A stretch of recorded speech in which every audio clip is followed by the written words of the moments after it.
প্রায় কয়েকদিন ধরে কি করছি, কোথায় যাচ্ছি না যাচ্ছি, আজ তোমাদের সাথে সব শেয়ার করব। তো hello everyone, welcome back to my another mini blog. তো খুব সকালে উঠে পড়েছি, আর উঠে স্নান টান করে একদম খাওয়া দাওয়া করে রেডি হয়ে বেরিয়ে পড়লাম বলতে দুদিন না, কয়েকদিন ধরে একটা কাজে জয়েন হচ্ছি। কাজে বলতে এখনও কাজটা কমপ্লিট হয়নি, তবে শিখছি আর কি। তো সেখানেই যাচ্ছি। তো তোমরা পুরো ব্লগ স্কিপ না করে দেখতে থাকো, সব দেখতে পারবে কোথায় যাচ্ছি না যাচ্ছি। তো এখানে টোটোতে উঠে যাচ্ছি একটু দূরে, তো তাই আর কি। আর একা একা হেঁটে যেতে ইচ্ছে করে না, যদি সাথে কেউ থাকে তবুও ভালো লাগে হেঁটে যেতে।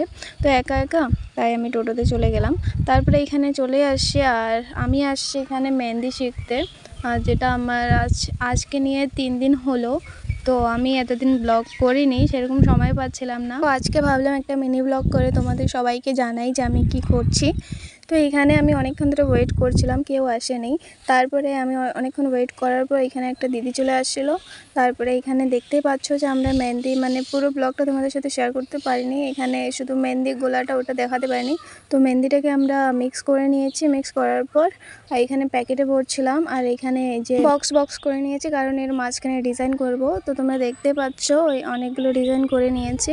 তো আমি 3 দিনে অনেকটাই শিখে গেছি, আর এটা আমি করেছি, দেখতে পাচ্ছ অনেকটা সুন্দর হয়েছে। কারণ আমি আগে থেকে একটু মানে মেহেন্দি পরে নিজে তো একটু ডিজাইন জানা থাকলে তোমার খুব সহজ হয়ে যাবে, তাড়াতাড়ি শিখতে পারবে। আর এই দিদিটা অনেক দিন থেকে শিখতেছে। তো আমি যার কাছে মেহেন্দি শিখি সে হচ্ছে এই বনুটা, এর নাম হচ্ছে কৃতিকা।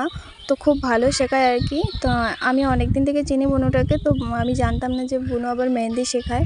তো ওর সাথে ফেসবুকে আলাপ করে তারপরে যোগাযোগ করে আর কি মানে ক্লাসে জয়েন হয়েছি। আর তোমরা যারা খগনাটের আশেপাশে থেকে দেখছো, তো তোমরাও শিখতে পারো, খুব ভালো প্রাইসে আর কি, ভালো শেখায় বনুটা। তারপর ওইখানে 3 ঘন্টা ক্লাস করার পর এখানে আসলাম সেলাই কাজে। তোমরা তো দেখেছো আমি সেলাই কাজেও জয়েন হয়েছি, মানে এখানে শিখছি। এখন সব কিছু খালি শিখে রাখছি, সেটাই আর কি। আর আমার ফ্রেন্ড গৌরীও আগে এসে বসেছিল আর কি। আর আমার সেলাই ক্লাস আর মেহেন্দি ক্লাস পাশাপাশি আর কি, আমাদের খগনাট বাজারে মানে একটু দূরে আর কি। তো সেখানে এসে আমাদের সেলাই ক্লাস কমপ্লিট করে, আর আমার ভীষণ খিদে পেয়েছিল, সকালে রুটি খেয়ে গেছিলাম।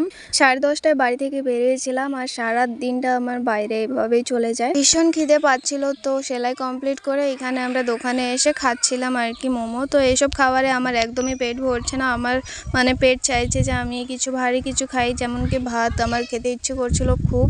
তো তারপরে ওখানে মোমো 1 প্লেট খেয়ে ওইখান থেকে বেরিয়ে বিল টিল পে করে তারপরে এখানে একটু ওয়েট করছিলাম, কারণ আমাদের সাথে আরেকটা মেয়ে ছিল, ও ওইখানে বিল পে করছিল, তাই আর কি এখানে ওয়েট করছি। আর এই যে আমাদের খগেনার দেখতে পাচ্ছ, ওর পিছনে যেটা আছে ওটা হচ্ছে অঞ্চল আমাদের। তারপর ওইখান থেকে আমরা বাড়ি যাচ্ছিলাম। তো বাড়ি যাওয়ার পথে এখানে ওই মেয়েটা নাকি কি নেবে, এখানে সেলাই সব কিছু পাওয়া যায়।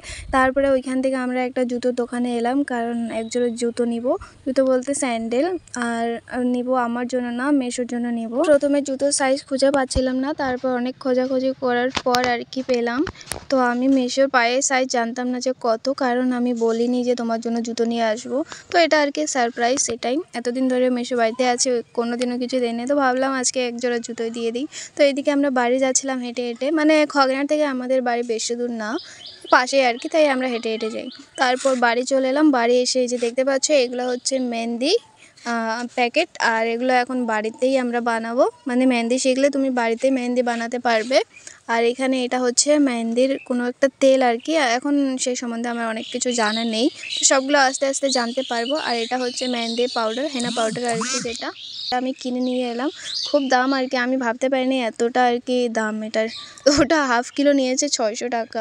আর এগুলো প্লাস্টিকগুলো নিয়েছে, এগুলো দিয়ে মানে প্লাস্টিক না কি বলে জানি না, কিন্তু এগুলো দিয়ে মেহেন্দির প্যাকেট বানানো হয়। ওগুলো কিনে নেওয়ার কারণ হচ্ছে আমি বাড়িতে প্র্যাকটিস করতে পারবো, প্র্যাকটিস করলেই ভালো হবে আর কি। হচ্ছে তোমরা দেখতেই পাচ্ছ সারাদিন এভাবে বাইরে থাকা, বসে থাকা সারাদিন, মানে খুব একটা ক্লান্তির ব্যাপার। তো ব্লগটা কেমন লাগলো অবশ্যই কমেন্ট করে জানাবে। তো আজকে ব্লগ এখানে শেষ করছি, সবাই ভালো থেকো, সুস্থ থেকো, খুব তাড়াতাড়ি দেখা হচ্ছে, টাটা।